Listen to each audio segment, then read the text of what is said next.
ایک بہن نے آفر پوچھا تھا کہ رمضان میں عورتیں حیض روکنے والی گولیاں استعمال کر سکتی ہیں کہ نہیں، تاکہ ہم روزے پورے کر سکیں؟ تو ایسا ہرگز نہ کریں۔ قرآن میں واضح طور پہ فرمایا وَلَا تُلْقُوا بِأَيْدِيكُمْ إِلَى التَّهْلُكَةِ، اپنے آپ کو ہلاکت میں مبتلا نہ کرو۔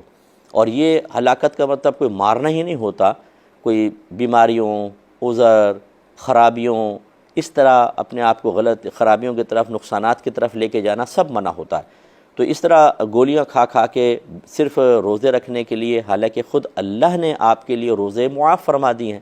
اور پھر حیض کے ریگولر سسٹم کو اگر آپ روکتی ہیں تو اس میں بعض اوقات ایسی پرابلمز آ جاتی ہیں تو کئی سال تک چلتی رہتی ہیں، اولادوں کے مسائل بھی ہو جاتے ہیں اور دیگر مسائل پیدا ہوتے ہیں، باڈی کا سسٹم نظام آپ خراب کرتے ہیں جو اللہ نے ایک نظام بنایا ہے، جبکہ یہ مطلوب شرع بھی نہیں ہے کہ روزے ضرور رکھو، اللہ نے تو بلکہ آسانی دی ہے۔